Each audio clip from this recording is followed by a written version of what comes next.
Hello everyone, I'm Zainab Khalid presenting the paper Forensic Analysis of Microsoft Teams Investigating Memory, Disk and Network. The authors of the paper are listed as seen. First off, I'll give a brief introduction about VoIP technology, followed by a discussion about the existing literature. I'm going to explain the experimental setup for our forensic analysis and the methodology.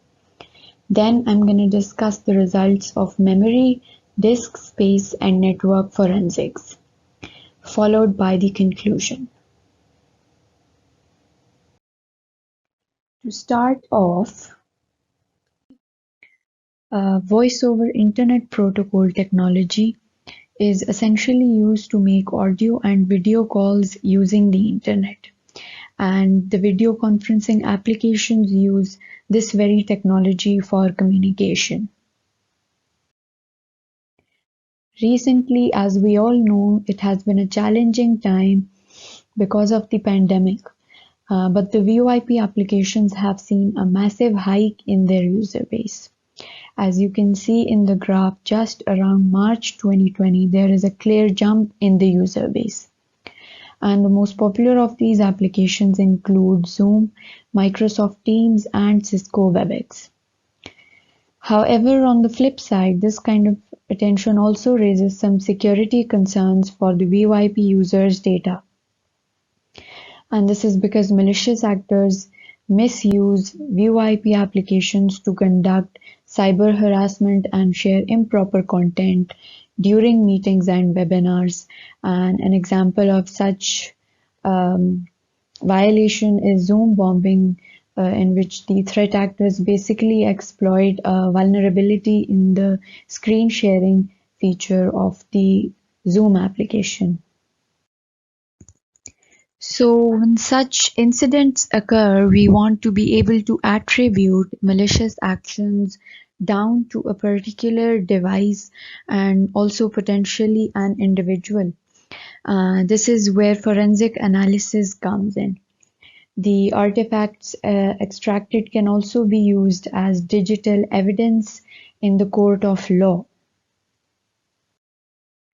Let us now discuss the existing research in VoIP forensics. In the first paper, the authors performed an in-depth forensic analysis of the Windows Store Skype app for memory, hard drive, and network artifacts on a Windows 8.1 machine, extracting valuable forensic artifacts as seen in the table. Another research adopted a multiple case study approach to forensically analyze Skype for Business, and this research focused mainly on examining the communication architecture, protocols, and the VoIP codec to extract artifacts. Therefore, this one falls under the domain of network forensics. Finally, another research presented a forensic analysis of the Zoom application with a special focus on exploring the disk space for extracting artifacts. The authors investigated the various databases associated with the Zoom data directory and were able to extract useful artifacts related to chats, contacts, caches, video meetings, and user configurations. The authors also presented some preliminary results on network and memory forensic analysis. At the time their research was conducted, the databases investigated were stored in unencrypted format on the client desktop.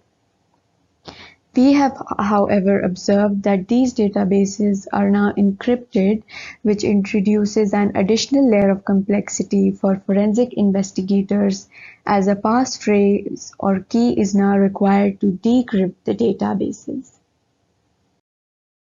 Other research works include forensic analyses of social media applications and instant messaging applications like WhatsApp, Instagram, and these target various data localities such as the memory, the hard drive, or the disk space, and the network to extract artifacts that would be of potential evidential value in investigations.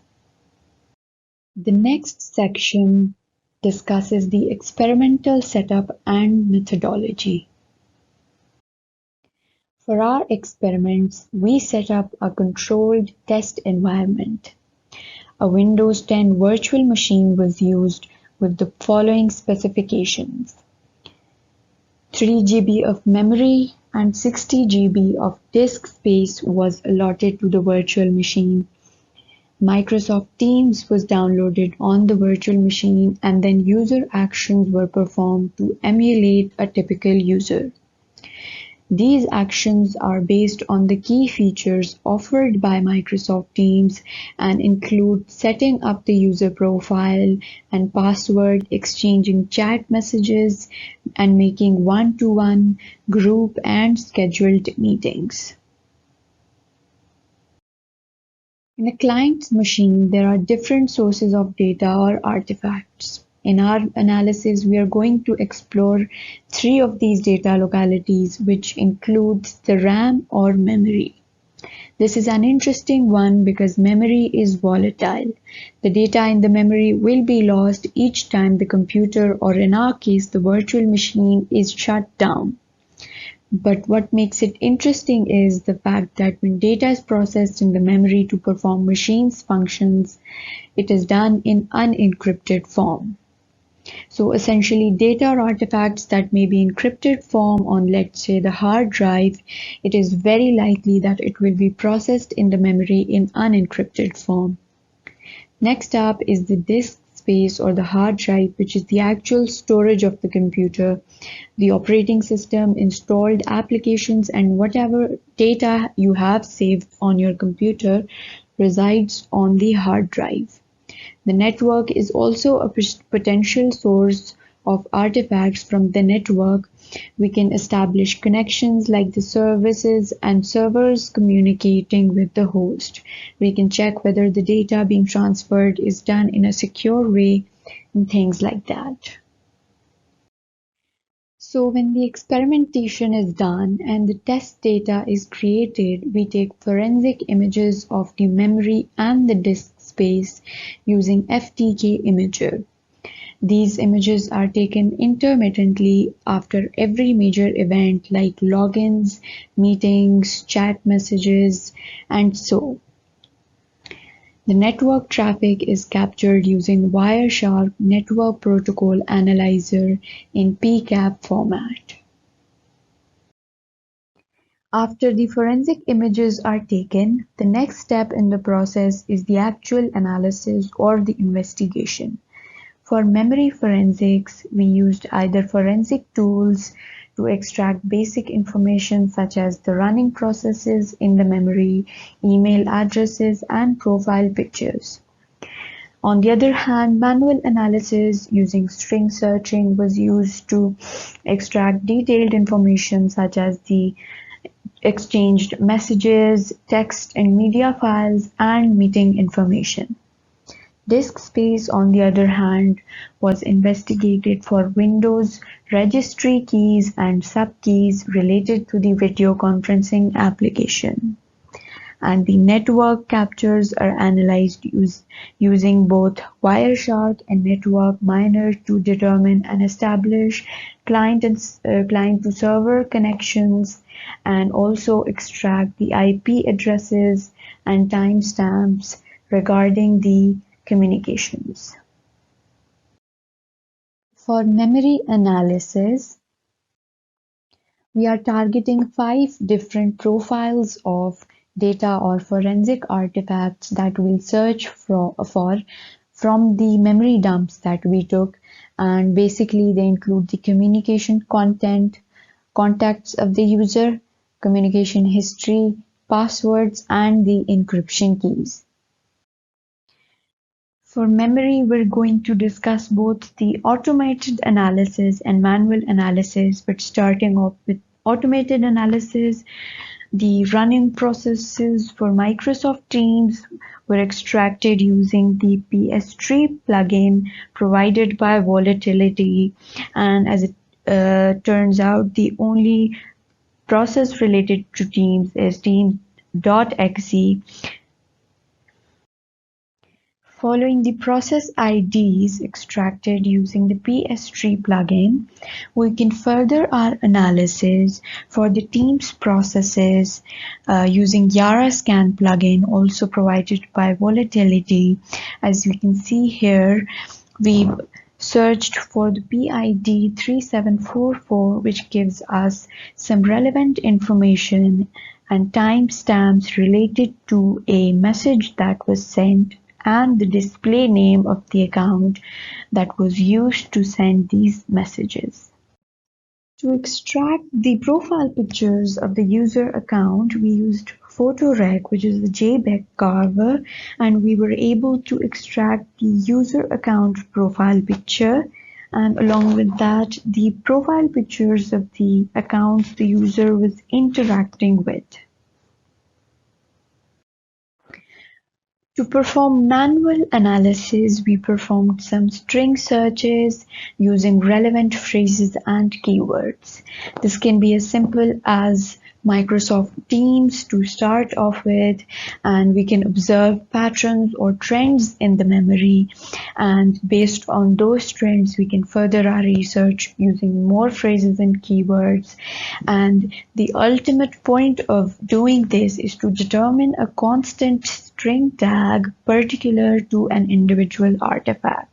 So to demonstrate this process, we have here the user account information extracted for Microsoft Teams. Here we have the IP address of the user account, the display name of the user account, unique name, which is also the email address of the account, and the user ID. This is all the information that we were able to extract using string searches only, and we can develop a string tag, for example user ID, which I can reuse again to extract the same information. Similarly, observing the trends for Microsoft Teams, this is information related to text files that were exchanged during the communications. It shows us that Microsoft Team chat files string tag stores information about text files. Basically, it gives us the display name of the account, the email address, the timestamp of when the text file was sent, the size and name of the text file, and information like that.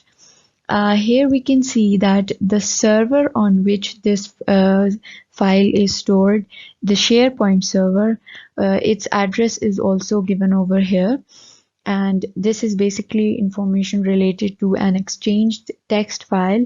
Similarly, we can extract information related to deleted text files as well, but it's different in that we only get the text file name and the size and the time it was uploaded, but overall it's useful.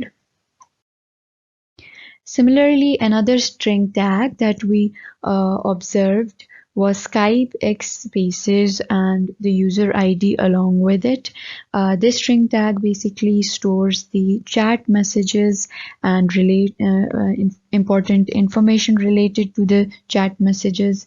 Basically, this is the database name of that particular account that we created as a test account. It follows up with the user ID of the user followed by the Skype X spaces string tag, as we can see over here. This is a generalized version of the particular name over here. It also gives us other information such as the display name. This tells us whose account it was, the timestamp of the chat message, and the actual chat message that was sent as well. It shows here how are you doing. So this was basically the exchanged chat message, and we can also get information about a deleted chat message. Basically, we can get the actual message and along with that we can get other information as well. So this is a summary of artifacts extracted from the memory. Running processes, emails, encryption keys and profile photos were extracted using different tools. A point to note here is that the password was not recovered for the Microsoft Teams application because it's a critical artifact, and even in the memory it is likely stored in encrypted form.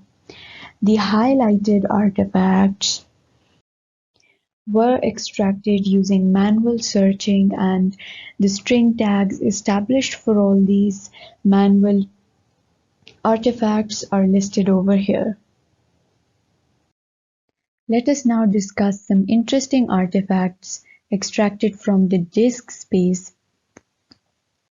The analysis of the client application folder for Microsoft Teams did not reveal any interesting artifacts or information, but the Windows registry was explored for some Microsoft Teams related keys. These are the Windows registry keys for Microsoft Teams.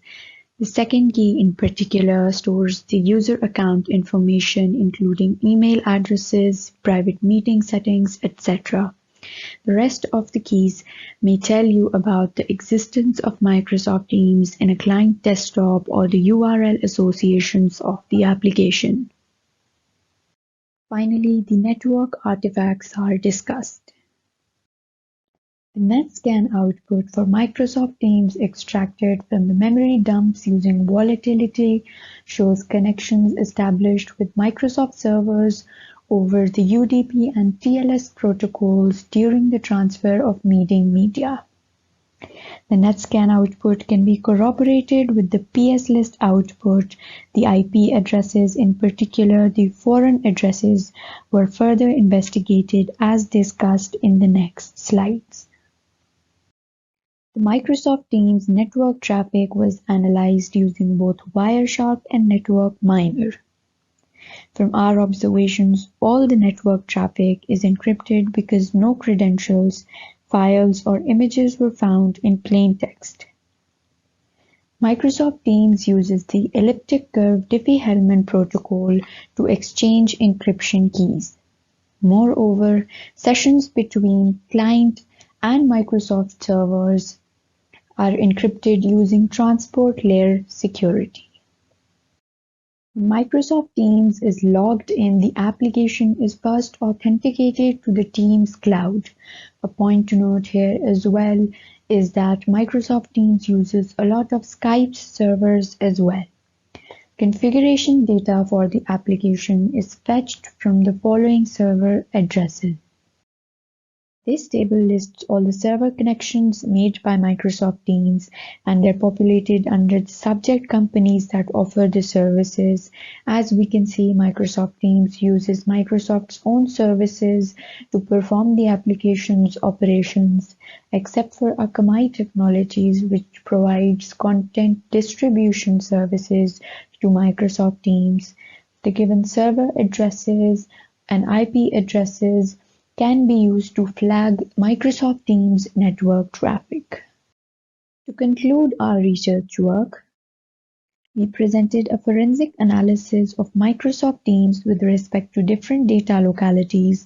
The memory proved to be a gold mine for extracting detailed information regarding the users and their correspondence. In disk space, we explored the Windows registry for keys relevant to Microsoft Teams, and we extracted network artifacts pertaining to the client-server connections, IP addresses, and timestamps. Further on, it would be interesting to extend our research to other operating systems other than Windows and other VoIP applications such as Adobe Connect. Thank you.